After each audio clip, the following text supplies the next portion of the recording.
몫으로 평생을 보낸 72세 윤대성은 손재주만큼이나 손글씨가 반듯했다. 50년간 망치와 대패를 다뤄온 그의 손은 여전히 정확했고 무엇보다 자신이 하는 일에 대한 확신이 있었다. 딸 37세 윤나리는 시청 재무감사관으로 일하며 숫자와 문서의 미세한 오류까지 잡아내는 예리함을 자랑했다. 어느 화요일 오후 대성의 휴대폰이 연달아 울렸다. 인터넷 뱅킹 인증기기 변경이 요청되었습니다. 모바일 OTP 등록 신청이 접수되었습니다. 대성은 휴대폰을 들여다보며 고개를 갸웃거렸다.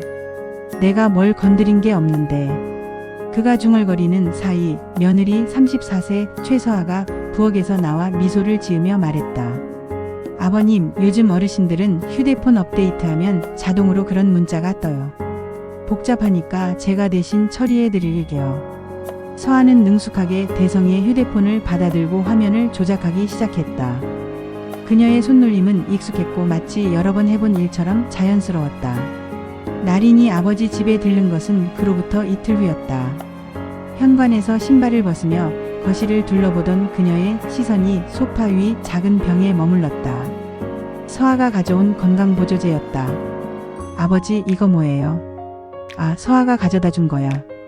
잠이 안 와서 먹어보라고 하더라. 나리는 병을 들어 성분표를 자세히 읽었다. 멜라토닌, 테아닌, 그리고 작은 글씨로 수면유도, 진정효과라는 문구가 적혀 있었다. 감사관으로서 익힌 습관으로 그녀는 성분량을 확인했다. 권장량보다 높은 농도였다. 아버지, 이거 언제부터 드세요? 한 일주일쯤. 서아가 밤에 잠을 못 자서 고생한다고 걱정하더라고. 나린의 눈썹이 미세하게 움직였다. 평소 아버지는 밤 10시면 잠들고 새벽 5시면 일어나는 규칙적인 생활을 해왔다. 불면증과는 거리가 먼 분이었다. 그때 아버지가 서재에서 서류 한 뭉치를 가져왔다. 나린아, 이것도 좀 봐줘. 은행에서 온 것 같은데 복잡해서 모르겠어. 나린이 서류를 펼치자 공인인증서 재발급 신청서가 눈에 들어왔다. 날짜는 휴대폰에 인증기기 변경 문자가 온 바로 그날이었다. 신청자란에는 분명히 아버지의 이름이 적혀 있었지만 필체가 미묘하게 달랐다. 아버지, 이거 언제 쓰셨어요? 응? 그게 서아가 도와줘서 정확히 언제였는지는. 대성의 목소리가 평소보다 흐릿했다. 건강보조제 복용 후 나타나는 전형적인 증상이었다. 나리는 재무감사관으로서 쌓아온 경험이 발동하는 것을 느꼈다. 하나하나는 사소해 보이지만 연결하면 하나의 패턴이 보이기 시작했다. 휴대폰 인증기기 변경 공인인증서, 재발급, 수면유도, 건강보조제. 우연히 겹칠 수는 있어도 이렇게 정교하게 맞물리지는 않는다. 나린의 감사관 직감이 날카롭게 켜졌다. 이것은 단순한 효심이 아니라 치밀하게 계획된 무언가의 첫 단계일 가능성이 높았다. 그녀는 아버지의 흐릿한 눈빛을 보며 마음속으로 다짐했다. 절대 그냥 넘어갈 수 없어. 다음 날 아침 나리는 시청 출근 전 통신사 고객센터에 전화를 걸었다. 아버지의 동의서를 받아 통화 내역을 확인하는 과정에서 충격적인 사실이 드러났다. 고객님, 아버님 명의로 USIM 재발급 신청이 접수되었다가 취소된 기록이 있습니다. 본인 확인 절차에서 막혔다고 나와 있네요. 언제죠? 지난주 목요일 오후 2시 17분입니다. 바로 서아가 아버지 집에 건강보조제를 가져간 날이었다. 나린의 심장이 빨라졌다. 점심시간 그녀는 아버지의 은행 거래 내역을 면밀히 살펴봤다. 최근 3개월간 문서 대행 업체로 결제된 소액들이 일정한 간격으로 찍혀 있었다. 5만원, 8만원, 12만원. 각각 다른 업체명이었지만 모두 행정대행, 서류 작성 관련 업종이었다. 이게 뭐지? 나린이 고개를 갸웃거리던 순간 오빠 윤지후에게서 전화가 왔다. 나린아, 오늘 저녁에 아버지 댁에 가자. 중요한 얘기가 있어. 무슨 얘기? 아버지도 이제 나이가 있으시니까 노후에 대비해서 증여각서 같은 거 하나 써두는 게 좋을 것 같아. 서아가 알아보니까 미리 준비해두면 세금도 절약되고 좋다더라. 나리는 뭔가 석연치 않다는 느낌을 받았다. 평소 이런 일에 관심 없던 오빠가 갑자기 증여각서를 언급하는 것도 이상했고 서아가 먼저 알아봤다는 것도 의심스러웠다. 저녁 무렵 아버지 집에 도착한 나리는 거실 탁자 위에 놓인 공정증서 예약 확인서를 발견했다. 예약일은 이번 주 토요일로 되어 있었다. 오빠 이게 뭐야? 아, 그거? 서아가 미리 예약해놨어. 공증 받으려면 예약해야 한다더라고. 지우의 대답은 자연스러웠지만 나린의 의심은 더욱 깊어졌다. 아직 아버지와 제대로 상의도 하지 않았는데 벌써 공증 예약까지 해놨다는 것이 이상했다. 그날 밤 나린은 동네 약국을 찾았다. 아버지가 오래도록 이용해온 곳으로 약사 선생님은 동네 어르신들의 건강 상태를 세심하게 챙기는 분이었다. 약사님, 저희 아버지 약 처방 바뀐 거 없나요? 약사는 잠시 난처한 표정을 짓더니 조심스럽게 말했다. 며느님이 일주일 전부터 오시더라고요. 아버님이 잠을 못 주무신다면서 항히스타민제랑 멜라토닌을 같이 챙겨가시던데요. 같이요? 그럼 더 졸릴 텐데요. 그렇죠. 그래서 제가 낮에도 졸리실 수 있다고 말씀드렸는데 괜찮다고 하시더라고요. 사실 좀 이상하다 생각했어요. 나리는 퍼즐 조각들이 맞춰지는 것을 느꼈다. 낮 동안 아버지의 인지 능력과 판단력을 흐리게 만들어 위임장과 증여각서에 도장을 받으려는 치밀한 계획이었다. 독극물도 대놓고 하는 폭력도 없었다. 대신 합법적인 약물의 조합으로 의식을 흐리게 만드는 교묘한 방법이었다. 겉으로는 효부가 시아버지를 걱정해서 건강보조제를 챙겨드리는 것처럼 보이지만 실제로는 판단 능력을 떨어뜨리려는 계산된 행동이었다. 나리는 손이 떨리는 것을 느꼈다. 가족이라는 이름으로 사랑이라는 가면을 쓰고 벌어지는 일이 더욱 섬뜩했다. 이것은 단순한 탐욕이 아니라 졸음이라는 합법의 그림자 속에서 벌어지는 치밀한 범죄였다. 토요일 공증 전에 뭔가 해야 해. 나리는 책상에 앉아 노트에 지금까지 파악한 사실들을 정리하기 시작했다. 시간이 많지 않았다. 3장. 서류의 덧. 토요일 오전 지우 부부는 예정대로 아버지를 찾았다. 아버지, 오늘 점심 같이 드시고 공증 사무소 잠깐 들러요. 서류 하나만 정리하면 돼요. 서아가 부엌에서 삼계탕을 끓이는 동안 지우는 거실에서 아버지와 대화를 나누고 있었다. 나리는 일부러 늦게 도착해 상황을 관찰했다. 테이블 위에는 김이 모락모락 나는 삼계탕과 함께 서아가 우려낸 한방차가 놓여 있었다. 대추 생강향이 진하게 났지만 그 뒤로 묘한 단맛이 감돌았다. 나리나 너도 차 마셔봐. 서아가 몸에 좋다고 특별히 끓인 거야. 아버지가 권하자 나리는 자연스럽게 아버지의 찻잔과 자신의 찻잔을 슬쩍 바꿔치기 했다. 아무도 눈치채지 못한 순간이었다. 감사합니다, 언니. 나린이 바뀐 찻잔을 입에 댔다. 단맛 뒤로 이상한 쓴맛이 올라왔고 곧이어 묘한 무력감이 밀려왔다. 그녀는 재빨리 물을 마시며 시간을 끌었다. 아버지가 이 차를 다 마셨다면 분명히 정상적인 판단을 할 수 없었을 것이다. 식사를 마칠 무렵 서아가 서류 가방을 열었다. 아버님, 이제 서류 정리할게요. 아버님이 살아계실 때 편하게 하시라는 재산관리 위임장이에요. 복잡한 은행 일, 부동산 관리 같은 거 지우가 대신 해드리려고요. 서류 곳곳에는 형광펜 표시가 되어 있었다. 재산관리, 편의를 위한 가족 간 신뢰 같은 듣기 좋은 문구들이 강조되어 있었다. 하지만 정작 중요한 조항들에는 표시가 없었다. 나린이 서류를 자세히 들여다보니 3페이지 중간쯤에 작은 글씨로 전면 포괄위임이라는 문구가 숨어 있었다. 이것이 핵심이었다. 이 조항이 있으면 아버지의 모든 재산을 지우가 마음대로 처분할 수 있게 된다. 더욱 의심스러운 것은 마지막 장에 붙어있는 인지세 스탬프였다. 이미 날짜가 찍혀 있었다. 오늘이 아닌 일주일 전 날짜로. 오빠, 이 인지세는 왜 미리 붙여놨어요? 아, 그거? 공증 사무소에서 미리 준비하라고 해서. 지우의 대답은 어색했다. 일반적으로 인지세는 공증 당일 현장에서 붙이는 것이 원칙이다.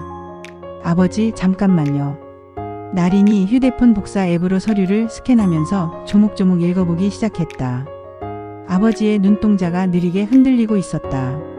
한방차의 영향이 나타나고 있는 것 같았다. 나리나, 그게 꼭 필요한 거래서. 아버지의 목소리가 평소보다 흐릿했다. 지우가 재촉하듯 덧붙였다. 아버지 힘드실 때 내가 대신 관리해 드리려는 거야. 가족끼리 믿어야지. 복잡한 걸 너무 따지면 시간만 걸려. 그 말 사이로 나리는 서류 가방 속에서 사전 날짜가 적힌 위임장 견본이 섞여 있는 것을 보았다. 여러 버전의 서류가 준비되어 있었고 일부는 이미 작성이 완료된 상태였다. 이것은 우발적인 일이 아니었다. 치밀하게 계획된 함정이었다. 합법적인 절차를 가장하여 아버지의 재산을 완전히 넘겨받으려는 계획이었다. 오빠, 이 서류는 지금 서명할 수 없어요. 나린의 목소리가 단호해졌다. 이제 더 이상 물러날 곳이 없었다. 공증 사무소 출발 30분 전 나린이 준비한 반격이 시작되었다. 아버지, 혈압 한번 재어봐요. 나린이 미리 준비해온 휴대용 혈압계를 테이블 위에 올려놓았다. 서아의 얼굴이 순간 굳었다. 혈압을 왜 갑자기? 공증 받기 전에 아버지 상태 확인해 보려고요. 만약 몸이 안 좋으시면 연기해야죠. 혈압계 결과가 나왔다. 수축기 95. 평소 아버지의 혈압보다 현저히 낮은 수치였다. 아버지 혈압이 많이 낮아요. 지금 상태로는 중요한 서류에 서명하시면 안 될 것 같은데요. 그때 현관벨이 울렸다. 나린이 미리 연락해둔 노년법 전문 변호사 김소영과 노인보호전담경찰 박준호가 도착했다. 안녕하세요. 윤나린 씨가 요청하신 법률 자문차 왔습니다. 지우와 서아의 얼굴이 창백해졌다. 변호사님, 갑자기 왜? 김소영 변호사는 침착하게 서류를 펼쳐보기 시작했다. 토갈 위임장 검토 요청을 받았습니다. 우선 이 서류부터 보겠습니다. 변호사가 서류를 한 장씩 넘기며 조용히 말했다. 여기 3페이지 처분권한 일체 위임 조항이 있네요. 이건 상당히 위험합니다. 부동산 매각, 계좌 해지, 대출 실행까지 모든 권한이 넘어갑니다. 그런데 형광펜 표시는 다른 부분에만 되어 있고 정작 핵심 조항은 표시가 없어요. 이건 의도적 은폐로 볼 수 있습니다. 박준호 경찰관이 인지세 스탬프를 자세히 살펴보며 말했다. 인지세가 일주일 전 날짜로 미리 찍혀 있는 것도 문제입니다. 이는 날짜 소급 시도로 볼 수 있어요. 경찰관은 준비해온 서류를 꺼냈다. 통신사에서 확인한 바로는 지난주에 USIM 재발급 시도가 있었습니다. 본인 확인 절차에서 중단되었지만 이는 휴대폰 탈취 시도로 해석됩니다. 또한 은행 거래 내역에서 문서 대행 업체 결제가 여러 차례 확인되었고 모바일 OTP 이전 요청 기록도 남아 있습니다. 서아의 손이 떨리기 시작했다. 우린 그냥 간병 편의를 위해서였어요. 지우가 황급히 변명했다. 아버지가 복잡한 일 처리하시기 힘들어 하시니까 도와드리려던 거예요. 하지만 증거는 명확했다. 김소영 변호사가 정리했다. 계획적 준비 정황이 뚜렷합니다. USIM 탈취 시도 의식 저하 유도, 포괄 위임장 준비, 공증 예약까지 일련의 과정이 체계적으로 진행되었습니다. 지금 이 자리에서 이 서류는 무효 처리하겠습니다. 그리고 어르신의 정확한 의사를 확인하겠습니다. 나린이 아버지와 미리 정해둔 안전 질문을 꺼냈다. 아버지, 1998년에 만드신 의자 이름이 뭐였죠? 한방차로 흐려진 의식 속에서도 대성은 잠시 숨을 고르더니 또렷한 목소리로 답했다. 솔바람 의자. 맑고 확실한 대답이었다. 아버지의 의사 능력이 아직 온전함을 보여주는 순간이었다. 박준호 경찰관이 수첩을 꺼내며 마무리했다. 사문서 2조 미수, 전자금융거래법 위반 시도 혐의로 수사를 진행하겠습니다. 증거물은 모두 압수하겠습니다. 나리는 안도의 숨을 내쉬었다. 가까스로 아버지를 지켜낼 수 있었다. 하지만 이것은 끝이 아니라 새로운 시작이었다. 5장. 다시 경계와 품. 사건 이후 한 달, 대성과 나리는 KB 신탁을 찾아 생활신탁 설정을 완료했다. 이제 아버지 재산이 안전해졌어요. 새로운 시스템은 철저했다. 수탁자는 제3의 신탁사, 수익자는 대성 본인으로 설정했다. 가장 중요한 건 공동서명제였다. 100만 원 이상의 모든 거래는 나린과 신탁사의 동시 승인이 있어야만 가능했다. 휴대폰도 완전히 새로 정리했다. ESIM으로 교체하고 본인 지문 잠금을 설정했으며 통신사의 USIM 통합 잠금 신청까지 마쳤다. 이제 누구도 대성의 동의 없이 통신 관련 변경을 할 수 없었다. 의료 부분도 빈틈없이 준비했다. 사전 연명 의료 의향서와 의료 대리인 지정서를 별도로 작성하여 나린이 아버지의 의료 결정을 대리할 수 있도록 했다. 살아있는 동안 내 삶을 내가 고른다. 서류에 서명하며 대성이 한 말이었다. 그의 목소리에는 다시 찾은 확신이 담겨 있었다. 법원의 판결도 나왔다. 지우는 사문서위조 미수와 전자금융거래법 위반으로 집행유예 2년과 사회봉사 200시간 명령을 받았다. 서한은 전자금융거래 시도 부분으로 500만 원 과태료와 금융법률 교육 이수 명령을 받았다. 법정에서 둘은 눈물로 사과했다. 아버지, 정말 죄송합니다. 저희가 너무 잘못 생각했어요. 돈 때문에 정신을 잃었어요. 용서해 주세요. 하지만 나린은 쉽게 경계를 풀지 않았다. 사과는 사과대로 받되 다시는 이런 일이 일어나지 않도록 시스템적으로 차단하는 것이 더 중요했다. 대신 아버지와 보내는 시간을 늘렸다. 일주일에 3번 아버지의 목공소에서 함께 나무를 깎았다. 톱질 소리와 대패질 소리가 어우러진 공방에서 둘은 많은 대화를 나눴다. 아빠, 그때 왜 거의 사인하려 하셨어요? 어느 날 오후 나린이 조심스럽게 물었다. 대성은 손에 든 조각칼을 멈추고 솔직하게 답했다. 쓸모없어질까봐 겁났지. 남한테 민폐일까봐. 나이 들면 다 그런 마음 들어. 혹시 또 그런 사람들이 나타나서 도와드린다고 하면 속을 수도 있을 것 같고. 나린은 고개를 저었다. 아빠는 관리될 존재가 아니라 선택하는 주체예요. 우리가 만든 제도도 아빠를 보호하는 게 아니라 아빠의 선택권을 지켜드리는 거예요. 가을 바람이 공방 문틈으로 스며들었다. 대성은 손끝으로 나무의 옹이를 만지며 웃었다. 나무도 옹이가 있어야 단단해지지. 우리도 이번 옹이 덕에 더 질겨졌네. 그 후 나린은 시청에서 고령자 디지털 금융 보호 매뉴얼을 만들어 전국에 배포했다. 핵심 내용은 3가지였다. 인증기기 변경 시 본인 가족 동시 알림 의무화, 토갈 위임장 위험성 안내 및 제한적 위임 권고, 가족 간 공동 서명제 도입 가이드. 시청 회의실에서 박수가 터져 나왔다. 나린의 경험이 사회제도 개선으로 이어진 순간이었다.